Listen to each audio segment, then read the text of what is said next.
What's up, world? Welcome to another episode of the BrandonJaneauShow. As you already know, I am Brandon Janeau. Don't know why I just did that. Anyway, anyway, um, like always, you can follow me on all podcast platforms everywhere. YouTube channel Brandon Janeau Show, and social media platforms everywhere is all Brandon Janeau Show. That's Instagram, TikTok, and Facebook. Brandon Janeau Show. Um, and tonight we are, well, I should say. I am kicking off my wrestling life top 10 WrestleMania matches of all time. According to me, I gotta put the according to me part because I think a lot of people would just be like, "That ain't my favorite. I don't give a shit what you say." It's not your favorite. It's my favorite. I told you at the beginning, excuse me, that it's my favorite, not yours. So, tonight I am gonna be doing 10 and 9. So my 10, my 10th match of what I thought was the greatest WrestleMania matches and my night match of my favorite WrestleMania. So I wrote them down, and I know what I want to do with this. So I hope you guys enjoy this list. WrestleMania 39 is in 6 weeks, April 1st, in April 1st and 2nd in LA SoFi Stadium. So I just want to get into the WrestleMania spirit by doing this list. But shout out to everybody that has been watching, listening on podcast platforms, or watching it on YouTube. I appreciate you guys, and hope you guys enjoy this list. So let's get into it. Wrestling Life top 10 WrestleMania matches of all time to me. All right, so starting off the list at number 10 is WrestleMania 18. Now, this WrestleMania is really centered around one particular match, The Rock versus Hulk Hogan. That is one match that everybody talks about. It's the icon versus icon match that everybody talks about. Nobody really, that's the one match everybody talks about from this WrestleMania. But there was another match on this card that I thought was really fucking great. Even when I was a kid, I thought it was really great. I was 8 years old when WrestleMania 18 happened. And I remember it. But it was another two icons that also had a chance to fight on this card. And these are the two I also think tore the roof down in Toronto that night. But a lot of people don't talk about it. But I also thought it was a really good fucking match. And that is Undertaker versus Ric Flair, WrestleMania X, WrestleMania 18, no disqualification. Um, yeah, this match was incredible, man. It was it was the Undertaker, it was Ric Flair. To a lot of people, they might not remember this match, or if they don't remember, or they remember this match, they probably don't give it its proper respect. Uh, this was in 2002. Ric Flair had just came back to WWE after the WCW sale. Um, and he was actually supposed to be the co-owner of WWE. And it's so crazy to think that he was supposed to be the co-owner of WWE with Vince McMahon. After the invasion angle had died, thank the Lord, it died. But he came back, was supposed to be co-CEO of WWE, and ends up in this rivalry with the Undertaker. Ends up in this feud with the Undertaker, and it started at No Way Out. The Undertaker had a match against The Rock, and he felt like Ric Flair cost him the match. And so the Undertaker, for literally up until WrestleMania, until Ric Flair accepted the match, he went up to Ric Flair and told him, I want to fight you at WrestleMania." And Ric Flair is like, "Nah, I'm not gonna fight you at WrestleMania." And Undertaker says, "Oh, really? You're not gonna fight me at WrestleMania?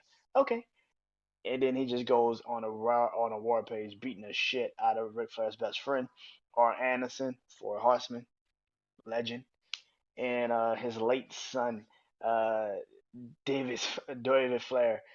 Uh, yeah, he beat the hell out of his he beat the hell out of his son, man, and which prompts Ric Flair to finally agree to fight him at WrestleMania. And it's a no disqualification match. And I actually think it should have gotten more love, more respect, because this is the first time, by the way, in this match that the Undertaker's undefeated streak is ever mentioned. This is the first time it was ever talked about on TV. It was the Undertaker said, "I am."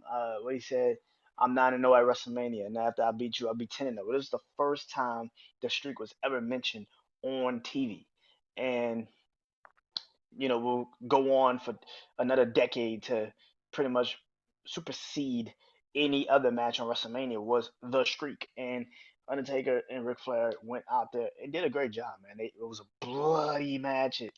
Ric Flair bled like Ric Flair bleeds, and Undertaker bled like Undertaker could bleed.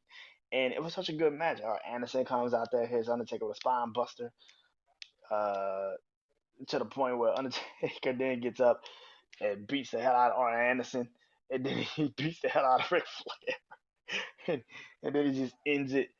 He tries to lift Ric Flair up for a last ride, and Ric Flair just could not get up there, so he just says "fuck it" and just tombstones him and ends the match that way. I thought it was a really great match. A lot of people probably won't have this match as on their WrestleMania match list because Ric Flair looked like he couldn't really go anymore, but when I watched it, I still was intrigued by the match. I still love this match. It's one of my favorite matches. And yes, and number 10 is The Undertaker versus Ric Flair, no disqualification at WrestleMania 18. Man. Now, the next match is number 9 on my list. Man, what's up with Flairs and the streaks at WrestleMania? What's up with that? Because coming in at number 9 is Charlotte Flair versus Asuka, WrestleMania 34 for the SmackDown Women's Championship. If you would have told me WrestleMania 34, the best matches on WrestleMania 34 would be literally the first match, the second match, and Kurt Angle and Triple H was like the fourth. Kurt Angle and Ronda versus Triple H and Stephanie was like the fourth match of the night. If you would have told me that, I would have been like, that doesn't make any sense. But it was. WrestleMania 34 peaked after that match. I don't even know. I can't even remember what was match number 3. I really fucking can't tell you. It took forever. This whole pay per view. It just took fucking forever. Outside of maybe the Undertaker squashing John Cena, that was about it.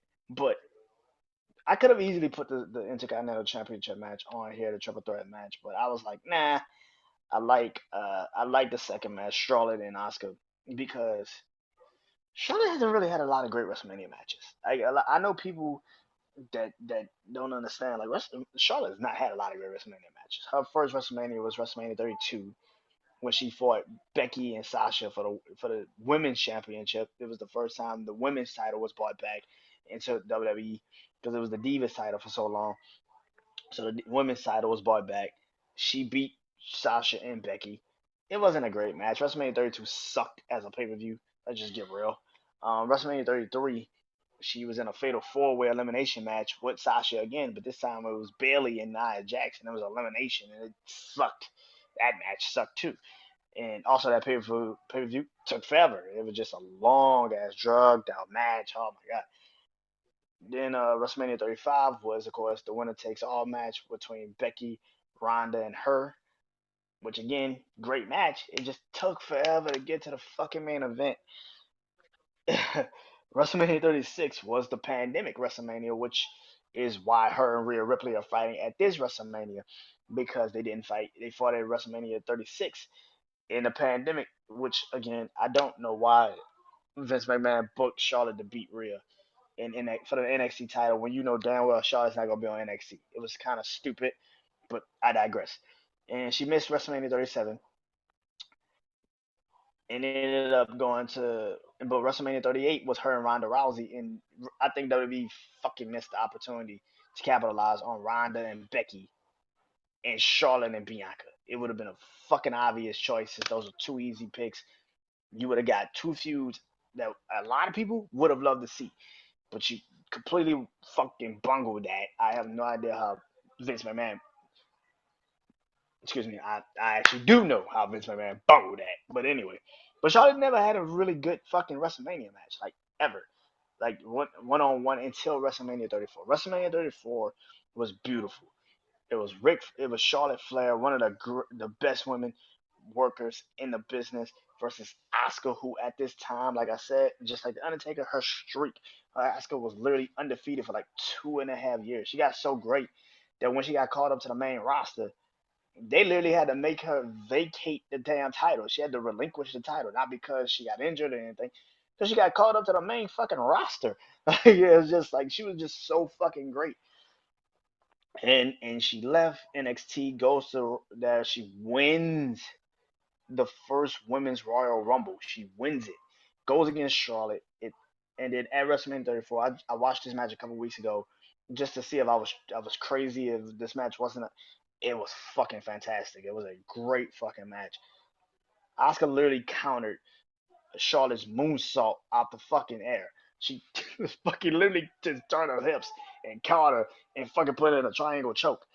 It was a fucking incredible match, man. Unlike her dad, she actually broke the streak and of Asuka, which is kind of stupid because I know a lot of people say after this match, Asuka kind of fell off the fucking top of the women's division, which is true. Because again, it's fucking Vince McMahon because he doesn't know how to call shit. But I feel like with Asuka, she still found a way to be great. But this was one of the best matches that both of them had at WrestleMania. Let's be real. I don't think Asuka had another match like this. I don't. She missed I think WrestleMania 35. WrestleMania 36 was the pandemic, and then I think WrestleMania 37 she lost to Rhea Ripley. So yeah, this was probably her best fucking match she had. Hey, it was incredible. I thought this match was really great. It showed the dynamic of what Charlotte really can do in the ring with a real worthy challenger. And Asuka at that time was literally under fucking feated. You could not stop Asuka. Why do you think she said ain't nobody ready for Asuka? And that's true. At that time, nobody was ready for Asuka, which would have been perfect if she would have beat Charlotte. I don't know why Vince did this stupid ass shit, but it's fucking Vince McMahon. What can I say? So there it is. My first two matches of my top 10 WrestleMania matches. Charlotte Flair versus Asuka for the SmackDown Women's Championship at WrestleMania 34 is at number 9, and of course the Undertaker and Charlotte's father Ric Flair comes in at number 10 with the Undertaker WrestleMania 18, the no disqualification match. Um, Tomorrow 8-7, I will try to record 8 and 7 tomorrow. In the next couple of days, I'm gonna try to record all these episodes to get myself ready for WrestleMania. Anybody that's watching and listening, get y'all ready for WrestleMania like I am. But until then, I am Brandon Janeau, and I hope you guys enjoyed this list, man. I really, really do. Until then, I am Brandon Janeau, and that is my first two matches of my top 10. Peace.